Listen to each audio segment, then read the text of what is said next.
እናቶች እንግዲህ ጽንስ ለረጅም ጊዜ በሆዳቸው ሲሸከሙ እናንተ አስቡት። በሚገርማችሁ ሁኔታ የሚደንቀው ነገር ግን ይሄ ጽንስ መቼ እንደሚመጣ ወይም ደግሞ መቼ እንደሚወልዱት ራሱ አብዛኞቹ አያውቁም። በየቀኑ ሲነሱ መቼ ይሆን የምወልደው? ነገ ይሆን ወይስ ቀጣይ ሳምንት? ካለዛስ ደግሞ በሚቀጥለው ወር ይሆን እንዴ? እያሉ ከራሳቸው ጋር ክርክር በሚመስል መንገድ እንግዲህ ሲጨቃጨቁ ይቆያል። አንዳንድ እናቶች እንግዲህ በዚህ ሰዓት በጣም ከባድ የሚባሉ ስህተቶችን ይሰራሉ፣ አንድ ነገር ብቻ ባለማወቅ። እሱን ቀጥዬ እጠቁማችኋለሁ። ነገር ግን በዛሬ ቪዲዮ ላስረዳችሁ የፈለግኩት ነገር ምንድን ነው? አንዲት እናት ካረገዘች በኋላ በቀጥታ መቼ እንደምትወልድ እነግራችኋለሁ ማለት ነው። እሱ ብቻ አይደለም፣ ስንት ሳምንት ወይም ደግሞ ወራት እንደሆናችሁ፣ በዚህ ሰዓት ደግሞ ማድረግ ያለባችሁ ነገርና ማድረግ የሌለባችሁን በቀጥታ ጠቁማችኋለሁ ማለት ነው። ቪዲዮውን እስከ መጨረሻ ከተመለከታችሁት እንግዲህ እመኑኝ በጣም ትጠቀሙበታላችሁ። ሰብስክራይብ ያላደረጋችሁ ቤተሰቦች በዚሁ አጋጣሚ ሰብስክራይብ በማድረግ ሰፖርት አድርጉኝ። ቪዲዮውን ሲጀምሩት ላይክ አድርጉት፣ ለብዙ እናቶች እንዲደርስልኝ ማለት ነው። ጥያቄ የሚፈጥር ነገር ካለ ኮሜንት ሴክሽን ላይ ያስቀምጡልኝ፣ የእያንዳንዱ መልሳለሁ። በሚገርማችሁ ሁኔታ ሰሞኑን ወደ ምሰራበት ክሊኒክ አንዲት ሀና የምትባል እንግዲህ እርጉዝ ሴት መታ ነበረ። ሀና በጣም የፍርሃት ስሜት ከአይኗ ላይ ይነበባል በሚገርማችሁ ሁኔታ። ከዛ ዶክተሩ ሲያናግራት ምን አለችው መሰላችሁ? ልጄ ሲንቀሳቀስ ይሰማኛል፣ ግን ስንት ሳምንት ወይም ደግሞ ወር እንደሆነው አላቅም። ጎረቤት አካባቢ እንግዲህ 7 ወርሽ ነው ይሉኛል፣ 8 ወር እየጨረሽ ነው ይሉኛል፣ 9 ወር አካባቢ ነሽም ይሉኛል እና ግራ ተጋብቼ ነው በሚል እንግዲህ ዶክተሩን አፋጣ ጠየቀችው። ሀና ክትትል እስካሁን አልጀመረችም፣ በጣም በሚያስጠላ ሁኔታ ማለት ነው። የጤና ባለሙያን ሳታማክር እዛ ሰፈር አድርግ የሚሏትን ነገር ነው ስታደርግ የቆየችው ማለት ነው እስካሁን።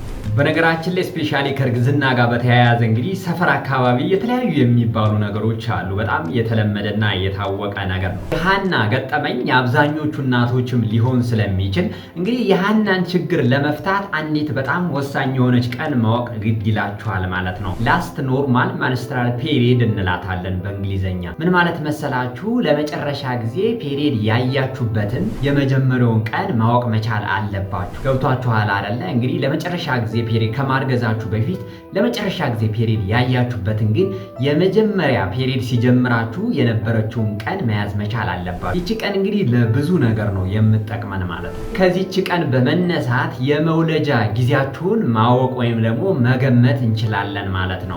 በቀላሉ እንዴት አድርጎ ማወቅ እንደሚቻል ላስረዳችሁ፣ ሁላችሁም በሚገባችሁ መንገድ ማለት ነው። እንዴት መሰላችሁ የምታደርጉት? ላስት ኖርማል ማንስትራል ፔሪየድ ወይም ደግሞ ለመጨረሻ ጊዜ ፔሪየድ ያያችሁበትን የመጀመሪያውን ቀን ትይዛላችሁ አይደለ? ከዛ በኋላ የምታደርጉት ምንድነው? ከቀኑ ላይ 7 ቀን ትደምራላችሁ። አስተውሉ።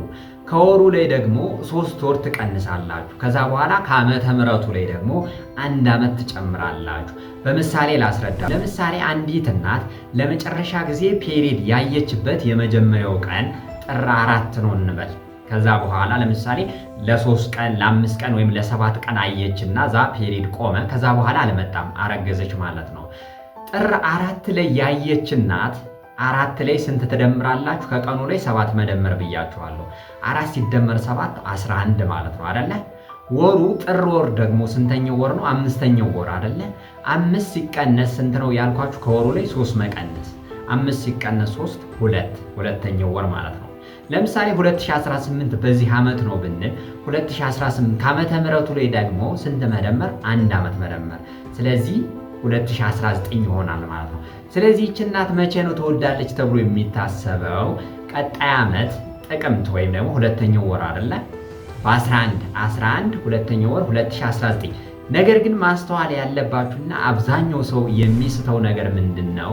ጳጉሜን ታልፋለች ይህች እናት። ለምሳሌ ከ2018 2019 ስታልፍ ጳጉሜን ታልፋለች። ስለዚህ ከቀኑ ላይ ጳጉሜ 5 ወይ 6 ነው የምትሆነው። 5 እንደምርበት 11 ላይ ሲደመር 5 16 16 ጥቅምት ሁለተኛው ወር 2019 ትወልዳለች ተብሎ ይታሰባል ማለት ነው። ነገር ግን ቤተሰቦች እዚህ ጋር ማስተዋል ያለባችሁ ነገር በዚህች ቀን የሚወለዱ ህፃናት በጣም ትንሽ ናቸው። 5% ብቻ ነው የሚወለዱ። ስለዚህ ፕላስ ኦር ማይነስ ከ1 እስከ 2 ሳምንት ወደ ኋላ ወይም ከ1 እስከ 2 ሳምንት ወደፊት አድርጋችሁ እንግዲህ በዚህ አካባቢ ወይም በዚህ አቅራቢያ ነው ይህች እናት የምትወልደው ተብሎ ይገመታል ማለት ነው። በጣም ግልጽ ያደረኩላችሁ ይመስለኛል። ሌላኛው በጣም ወሳኝ ነገር ልንገራችሁ። ምንድነው ስንት ሳምንት ወይም ደግሞ ስንት ወር እንደሆናችሁ ማስላት ነው። በነገራችን ላይ ብዙ ሰው የሚሳሳተው ነገር ምንድነው እርግዝና የሚቆጠረው በሳምንታት ነው እንጂ በወር አይደለም። ይሄ በጣም ትልቅ ስህተት ነው። እንግዲህ እንደሚታወቀው በእርግዝና 3 ደረጃዎች አሉ። ወይም ደግሞ ይሄ ፈርስት ትራይሚስተር ፕሬግናንሲ፣ ሰከንድ ትራይሚስተር ፕሬግናንሲ እና ሰርድ ትራይሚስተር ፕሬግናንሲ የምንለው ወይም ደግሞ የመጀመሪያው ደረጃ እርግዝና፣ ሁለተኛው ደረጃ እርግዝና እና ሶስተኛው ደረጃ እርግዝና ልትሏቸው ትችላላችሁ። የመጀመሪያው ደረጃ እርግዝና የምንለው ከ0 እስከ 12 ሳምንት ያለው ነው።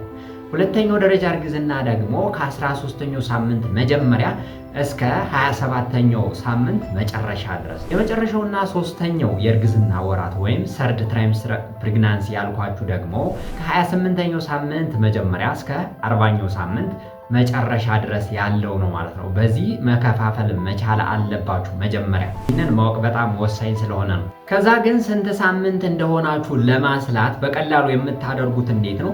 ለመጨረሻ ጊዜ ፔሪየድ ያያችሁበትን የመጀመሪያውን ቀን አሁንም ታውቁታላችሁ አይደለ? ከዛ በኋላ ሳምንት ማስላት ነው።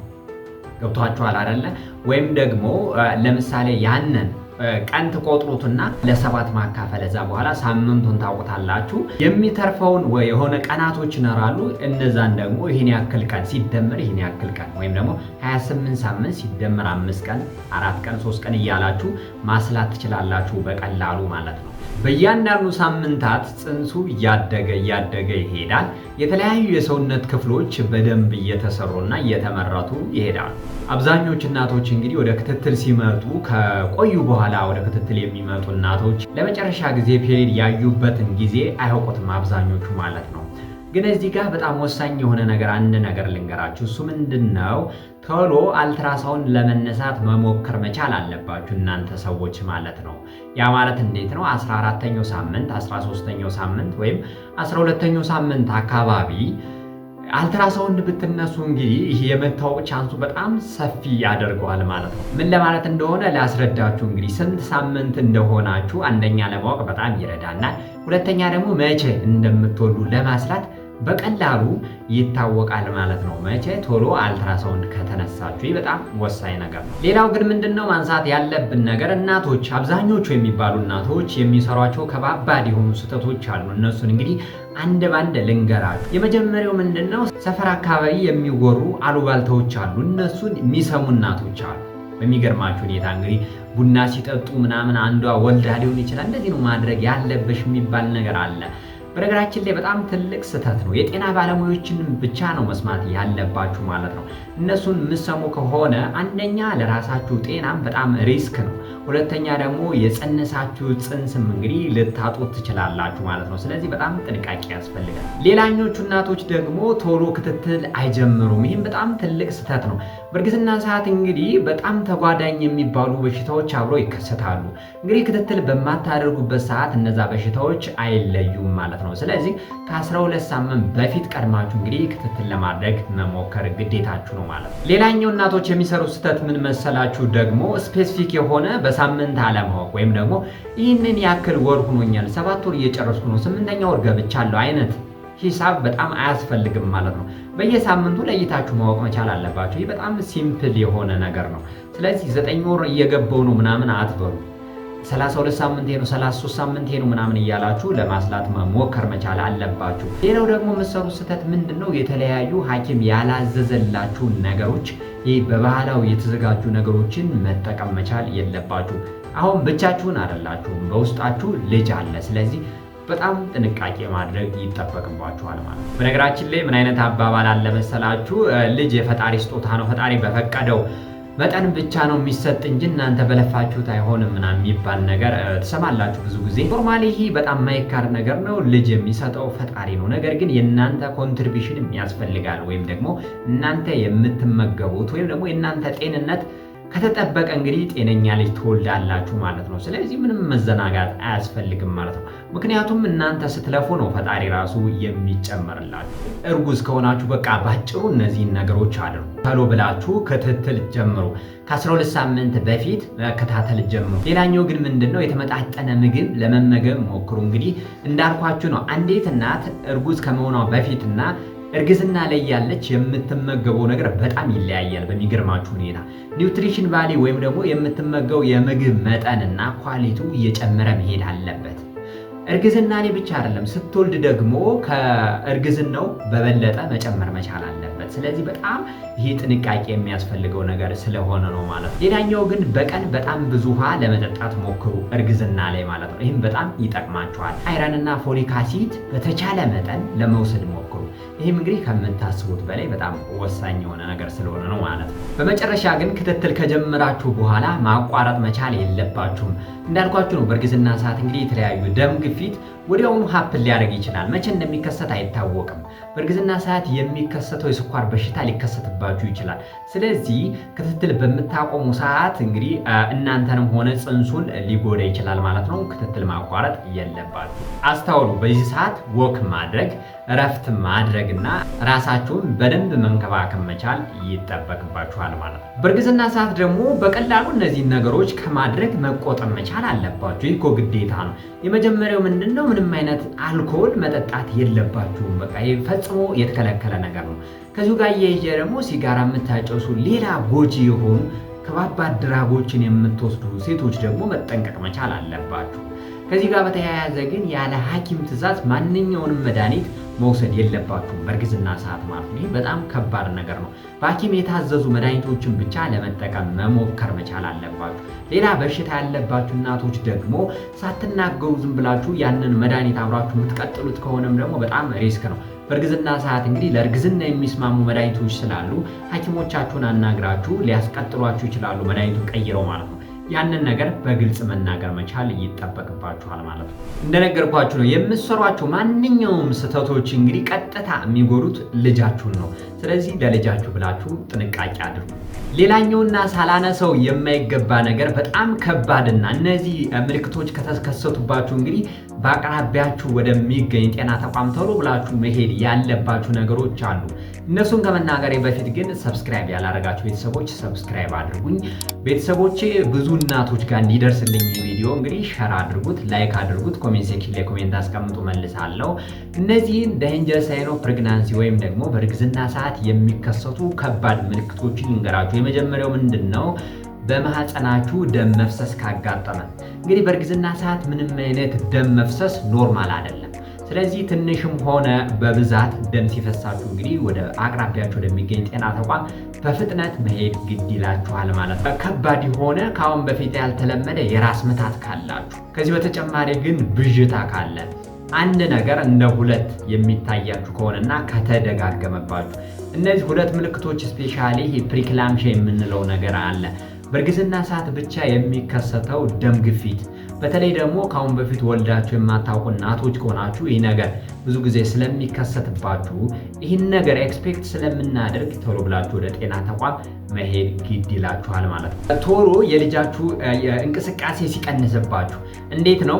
ለምሳሌ እንቅስቃሴ በቀን ስታዳምጡ ቆይታችሁ ከዛ በኋላ ኮምፕሌትሊ ይቀንሳል ወይም ደግሞ ይጠፋል። በዛ ሰዓት ወዲያውኑ ወደ ክሊኒክ መሄድ ግዴታችሁ ነው ማለት ነው። ከዚህ በተጨማሪ ግን የታችኛው የሆድ ክፍል ከፍተኛ የሆነ የህመም ስሜት የሚሰማችሁ ከሆነ ደርሶ ማለት ነው፣ በዚህ ሰዓትም እንግዲህ ይሄ በጣም አደገኛ ምልክት ስለሆነ በእርግዝና ሰዓት ቶሎ ብላችሁ ሕክምና ቦታ መሄድ ግዴታችሁ ነው ማለት ነው። በነገራችን ላይ በጣም በፍጥነት በሄዳችሁ ቁጥር እንግዲህ ልጃችሁን የማትረፍ ቻንሳችሁ በዛው ልክ እየጨመረ ይሄዳል ማለት ነው። ስለዚህ እነዚህን ምልክቶች አንዱንም ካያችሁ እንግዲህ ምንም መዘናጋት አያስፈልግም። ቶሎ ብላችሁ ወደ ሕክምና ቦታ መሄድ ግዴታችሁ ነው ማለት ነው። በመጨረሻም እንግዲህ በሃና ታሪክ ነው የጀመርኩላችሁ። ሃና በነገራችን ላይ እንግዲህ ክሊኒካችን ላይ ከመጣች በኋላ መቼ እንደምትወልድና ስንት ሳምንት እንደሆናት ኳልኩሌት አድርገን በደንብ አረጋግተን ኮንፊደንሷ ራሱ መጨረሻ ላይ ፈገግታዋ እስኪመጣ ድረስ አረጋግተን እንደዚህ ነው ያለው ነገር ብለን ከኛ ክትትል ስላደረገች በሰላም ተገላግላለች። በሚገርም ሁኔታ ጤነኛ ልጅ ያለምንም ችግር ወልዳለች ማለት ነው። ቤተሰቦች እርግዝና ማለት እንግዲህ ካረገዙ በኋላ ዝም ብሎ መጠበቅ ብቻ አይደለም። አሁን የነገርኳችሁን ነገሮች ተግባራዊ ማድረግ ይጠይቃል ማለት ነው። ምክንያቱም የተወሰነ እውቀት ያስፈልጋል ከፈጣሪ በተጨማሪ ማለት ነው። ስለዚህ እነዚህን ነገሮች ለማድረግ ሞክሩ በተቻለ መጠን ማለት ነው። የዛሬ ቪዲዮ ይህን ይመስል ነበረ። በደንብ እንደሚጠቅማችሁ ተስፋ አድርጋለሁ። ይጠቅማል ብላችሁ ካሰባችሁ ግን ሸር ማድረጋችሁን እንዳትረሱ ለሌላ ሰዎች ማለት ነው። እርጉዝ የሆኑ ሰዎች የምታውቋቸው ከሆነ ይህ ቪዲዮ ደግሞ እርጉዝ ያልሆናችሁና ገና ለማርገዝ እያሰባችሁ ያላችሁ እናቶችን በደንብ ስለሚጠቅማችሁ እንግዲህ ሰብስክራይብ አድርጋችሁ እንደነዚህ አይነት ቲፖችን ታገኛላችሁ ማለት ነው በዚህ የዩቲዩብ ቻናል። ስለነበረኝ ጊዜ አመሰግናለሁ። በሌላ ጊዜ ሌላ ቪዲዮ ይዤ እመለሳለሁ። እስከዛው ግን ቸር ሰንብቱ።